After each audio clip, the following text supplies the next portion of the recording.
Hello, this is Daniel Mart, and today I'm going to be doing my top 10 best movies of 2014.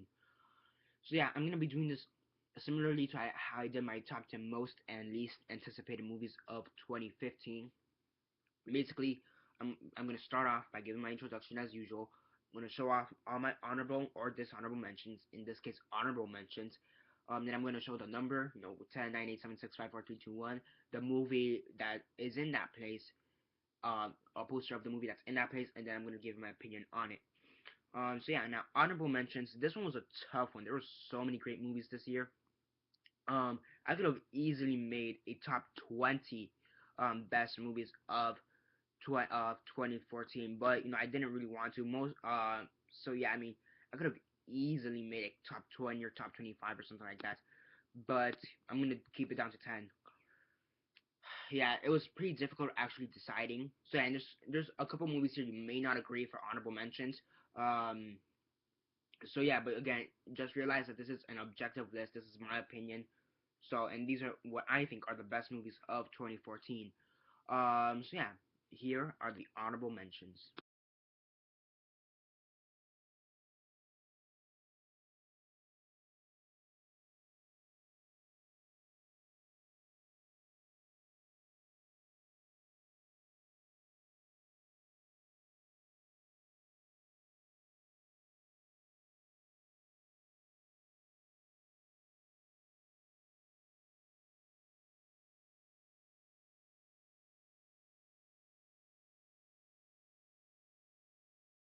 So yeah, number 10, a lot of movies were fighting for this spot. Aside from Chef, which got their spot, aside from that, X-Men Days of Future Past, Wild, Unbroken, Jersey Boys, and Big Hero 6 for me were fighting for that spot, but at the end it went to Chef. Um, so yeah, so why did I put Chef at number 10? Because it's actually a pretty great film. First off, I like its location and its music. Something I really don't talk about much when it comes to movies, but for some reason, the locations and the music just got me, and it really interested me, and I really liked it. Aside from that, the acting is incredible. Um, the acting is incredible, the writing is incredible, and I like the fact that it's almost a semi-biographic film. So yeah, now there is gonna be a pattern throughout this whole thing.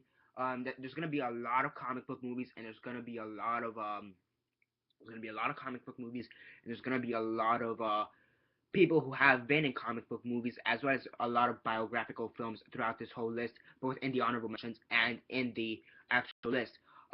Yeah, you have a lot of, for some reason, a lot of the Marvel actors, Scarlett Johansson, Chris Evans, you know, John Favreau, who else? RDJ.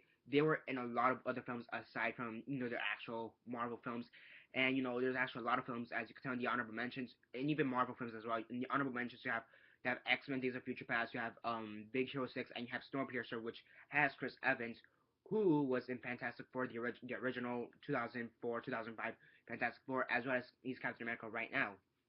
So yeah, there's gonna be a pattern you're gonna be noticing a lot. Now it's not my fault that this just happened to be in these movies, but yeah. So yeah, John Favreau, he was in the first two. I think he was also in the third Iron Man. So yeah, but aside from that, Chef was a pretty great movie. I really did enjoy it, and it's a really good indie film. I do have to say. So yeah, now on to number 9.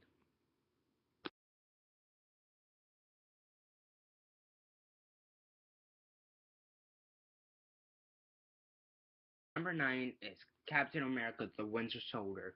Yeah, speaking of Marvel, Captain America: The Winter Soldier. Um, so yeah, I actually thought this was gonna be higher on my list.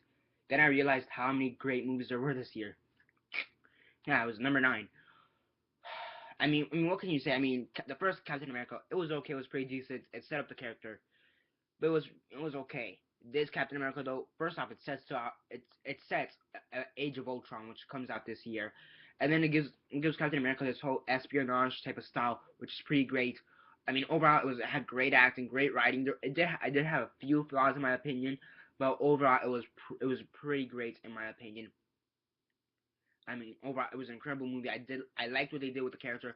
With both Captain America and also Black Widow. They gave more development to a character we don't really know much about, Black Widow, and It made the movie all that much better. The espionage stuff was pretty good. Yeah, the introduction of Falcon, that was pretty amazing. Anthony Mackie, he did an incredible job as Falcon.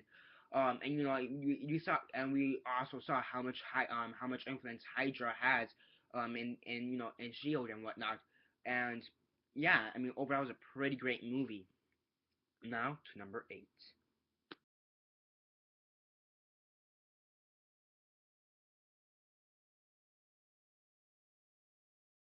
And speaking about Scarlett Johansson, at number 8 we have Under the Skin. So yeah, it's another indie film. And this one was incredible. This one, in my opinion, this one came out of nowhere. Now, technically, technically, it's a 2013 film, technically, because it came out in some sci-fi film festival. I believe it was like in New York or Boston, from what I read, or maybe even Seattle or Los Angeles. So yeah, but it didn't get an actual debut, like an actual like theater debut, till 2014. And even after that, it was like in art house theaters. So I was lucky enough to rent this one through Redbox, and I enjoyed this movie. Yeah, it was a satirical film about how beauty, how you shouldn't judge someone physically. You should also judge them, what they have, how they are emotionally and mentally and whatnot. You shouldn't. It's like don't judge a book. It's basically like don't judge a book by its cover, that type of thing. Don't judge someone by how they physically look. Um, and yeah, I love the message. It was a pretty great film. The small amount of writing it did have, because it was one of those movies that not really much happens. Like, and by that I mean like not many people talk in the movie. It's like not. I don't want to say it's a silent film, because there are a lot of parts where they do talk, but it's not many people, actual characters, talk, if you know what I mean. So yeah, and that was pretty enjoyable in my opinion. There's so many great moments throughout the whole movie. The ending was like really surprising in my opinion. I mean, it was kind of somewhat expected, but it was really surprising when it did happen. And overall, it was a pretty great film. Under the Skin is an amazing film, I have to say, and a great indie film. And I really hope we have more films similar to this in the future. So yeah, now we're on to number 7.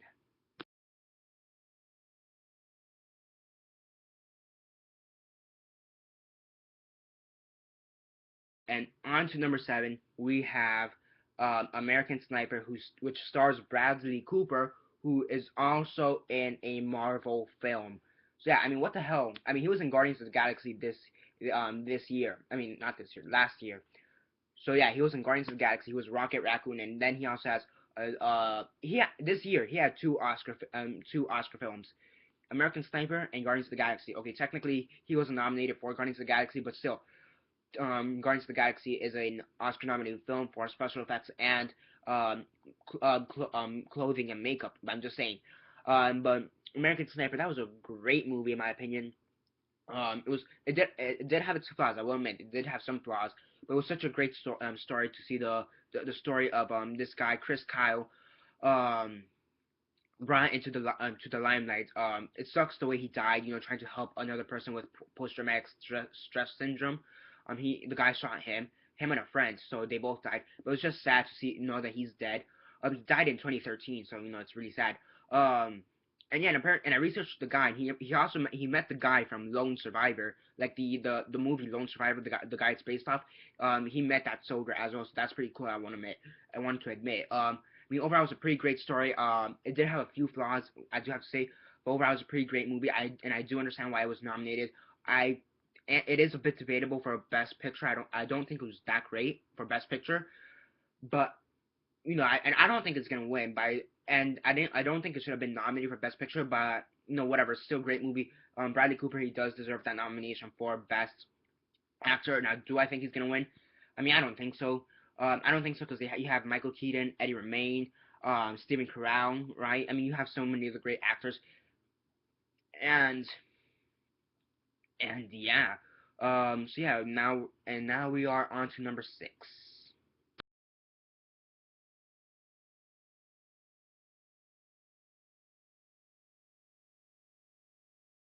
So on to number 6, we have Selma. So yeah, I don't know if you haven't noticed already, but I think Selma is the first movie here that doesn't involve a Marvel actor. I'm pretty sure. I'm 99% confident that it doesn't have, but I'm gonna check right now just to make sure. I'm almost positive. So yeah, but now on to Selma. Selma was an incredible movie in my opinion. It brought this. It was apparently it's the first movie to portray Martin Luther King's life and to have a theatrical release, which I find incredible. Not even a documentary on him has been theatrically released, but whatever. Um, I mean, overall, it was an incredible film. I mean, David. I mean, this movie was snubbed. This movie was snubbed like a fucker. I mean, it was snubbed for best pick. I mean, national. It got best picture. I mean, it was snubbed for best director, best actor, best screenplay. I mean, when it didn't, it sure as hell didn't deserve it. It deserves those nominations, but it didn't get the nominations. Which I'm extremely surprised at it. I mean, look, this movie was great, great, great, great. Yeah, I'm pretty sure. Yeah, I'm just checking. Wait, let me check this. Yeah, it doesn't really seem like this movie has anybody from any Marvel movie. Because for a second I had Anthony Mackie, but it doesn't. So yeah, this is the first movie that doesn't have a Marvel actor, person, whatever. Now we're on to the top five, or top five. Number five will have to be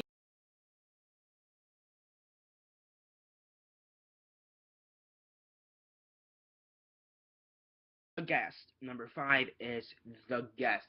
Another indie another indie flick. It's another indie film, and this one also does not star any Marvel actor or actress or whatever.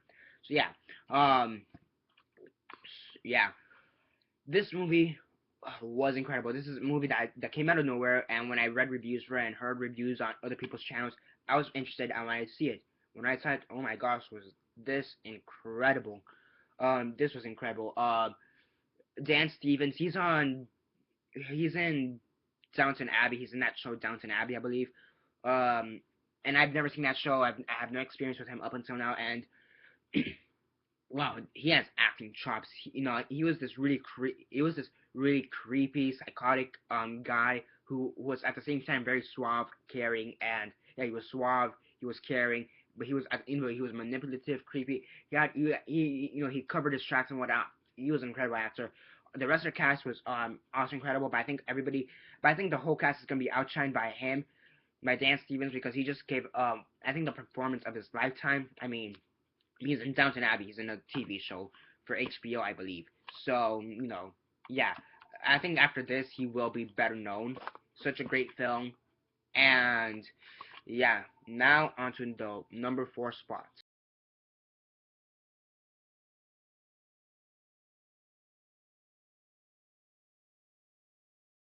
And speaking about creepy, psychotic films, now we have Gone Girl. So yeah, this was the second to last 2014 film that I have seen thus far, and this was a great movie. And also, it stars Ben Affleck, who was Daredevil 10 years ago. So yeah, we're back on the Marvel track. Whatever. Yeah, Gone Girl was a great film. It had so many plot twists.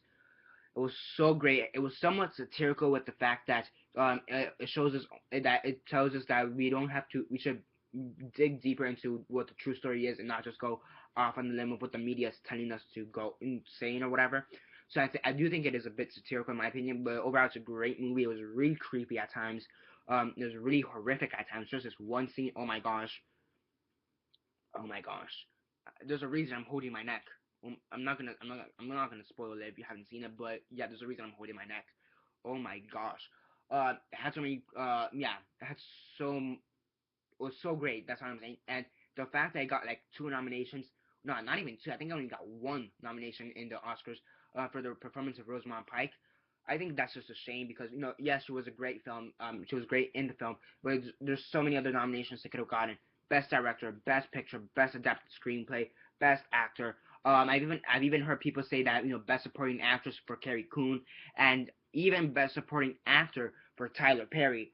When the hell have you ever heard Best Supporting Actor for Tyler Perry? Usually it's like Worst Supporting Actor or Worst Actor, but no, we have Best Supporting Actor for Tyler Perry. Oh my gosh, that's a first. We also know now that Tyler Perry can actually take himself seriously. That's a great thing. Um, yeah, David Fitchner. I think when we heard Tyler Perry was gonna be in this movie, we all kind of cringed or we were all questioning his decision. We no longer need to question it. It was a great film. A great film. It was a great thriller.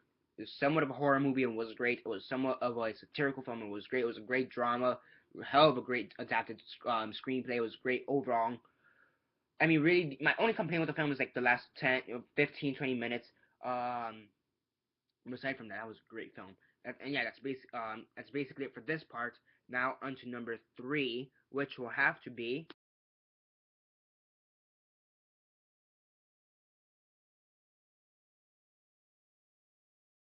Hooked on a Feeling. Da, da, da, da.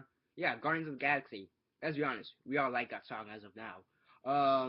Yeah, now we're actually back on the Marvel whatever, with an actual Marvel movie, Guardians of the Galaxy. This was a surprise hit. Most of us, we didn't even know what Guardians of the Galaxy is. I read comics. I had no idea who or what the fuck the Guardians of the Galaxy are. I saw the lineup and I saw, okay, we have a human, we have two aliens, we have a talking tree and a talking raccoon. What the hell?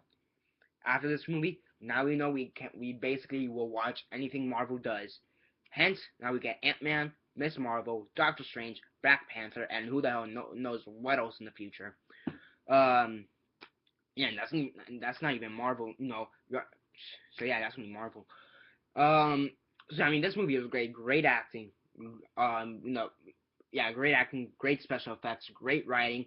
I guess hair and makeup. I guess because he did get nominated for that. So I guess great hair and makeup because you have Drax with Dave Bautista and he's painted all green with a red tattoo. So that was pretty good. And same thing with Gamora. She was green. That's pretty good. Thanos. I'm pretty sure he's makeup. So yeah, that's that too. Ronan. Yeah, Ronan the Collector. What else? Yeah, we have Ronan. The Cursor, whatever his name is. He was pretty, I guess, pretty well done. I guess whatever. Nebula, I believe that's her name. The one played by Karen Gilliam or whatever. The blue one. She looked pretty good. The collector, he looked pretty good. So yeah, I mean, I guess does deserve that nomination for best hair and makeup. Overall, that was a pretty great film. And yeah, it does have some pretty good, great visual effects because it was also nominated for best visual effects, and that was pretty great. It was such a great movie. It has a great playlist or great track, great album, whatever the fuck you want to call it, soundtrack. So yeah, and now onto my number two spot, which will have to be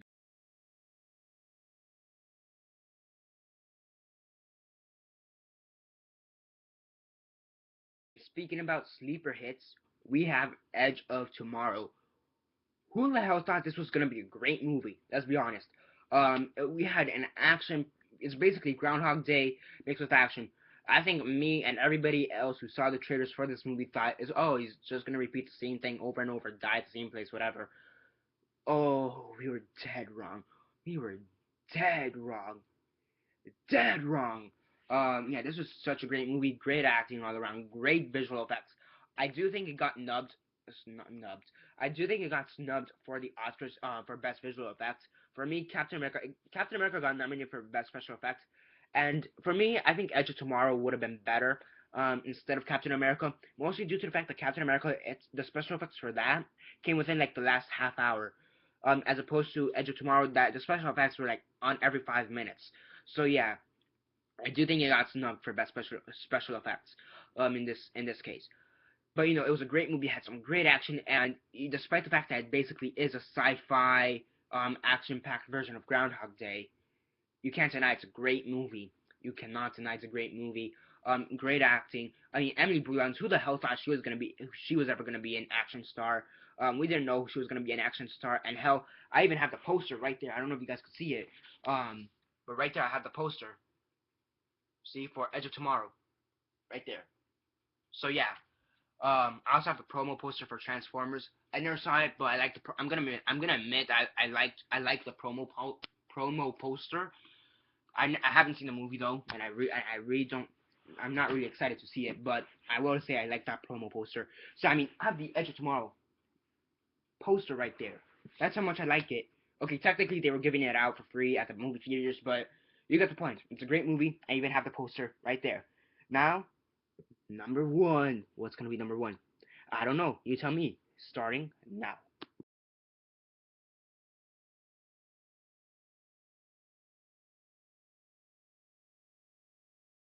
And number one goes to The Theory of Everything. So yeah, this is a movie that I really haven't heard many people talking about it aside from the reviews. And after the Oscars, they say, yeah, it's a good movie, well, whatever, whatever. But I haven't really seen this movie on anybody's list for some reason. But in my opinion, this is the best movie this year. I mean, Stephen Hawking. I knew nothing about him aside from what they told me on Family Guy, which was mostly bullshit. I mean, I knew he had I knew he was like paralyzed in his whole body or whatever. But this really just took us through the story of a man who has went through hell and back, um, with his with his mental instabilities and his theories, physically, and even his relationship with his wife. He cheated with his wife, which is ironic, or in a sense. And then again, his wife also kind of cheated on him. It was whatever. I mean, overall, it's a great movie. In my opinion, Eddie Redmayne is gonna have to win Best Actor because every half hour or whatever he slowly lost his ability to move certain parts, so he had to be paralyzed. At the end, he was just paralyzed from like the neck up, and then maybe a hand. And really, it's pretty hard to act when you're like like this the whole time. Yeah, yeah, huh. Then you just read grunting, and then you also have the computer right there that's saying like for example like, can you please just watch my other reviews on my YouTube channel? It's like that. For example, it's kind of it's just great in my opinion. It's just a great movie. I love the movie. Can't wait to get it for my collection in my on Blu-ray or whatever. I mean, all these movies are great. Can't wait to get them all. I mean, some of them I actually already have, but um, Theory of Everything.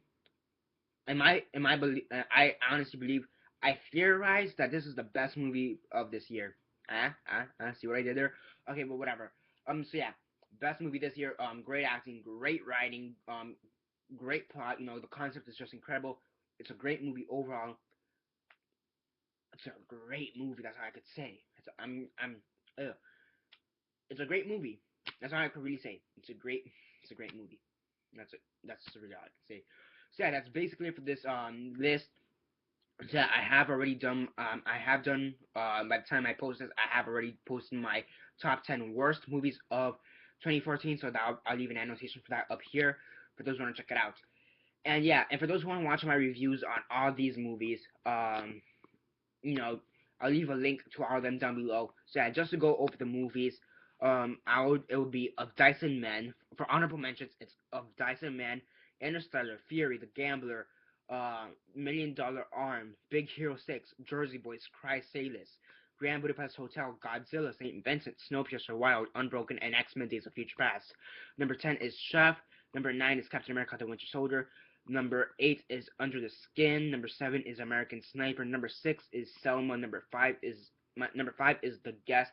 Number 4 is Gone Girl. Number 3 is Guardians of the Galaxy. Number 2 is Edge of Tomorrow. And number 1 is The Theory of Everything. So yeah, that's it. Yeah, that's basically it for now. Again, all the links to all those reviews down below. A link to the top 10 worst movies of 2014 will be up here. Should be annotation. And yeah, that's basically it for this list. And yeah, subscribe if you're not already subscribed. I do movie reviews, TV show reviews, and comic book reviews. And comment down below on your thoughts on what the top 10 best movies of this year of 2014 were the top 10 best movies, or the top 5 movies, or just the top movie. What was your favorite movie of this year? Comment on that down below. Let me know. I'm really interested to see what you guys say. And yeah, aside from that, like the video, share on Facebook, Twitter, MySpace, or whatever you guys prefer. And that's basically it for now. This is Daniel Mart signing off.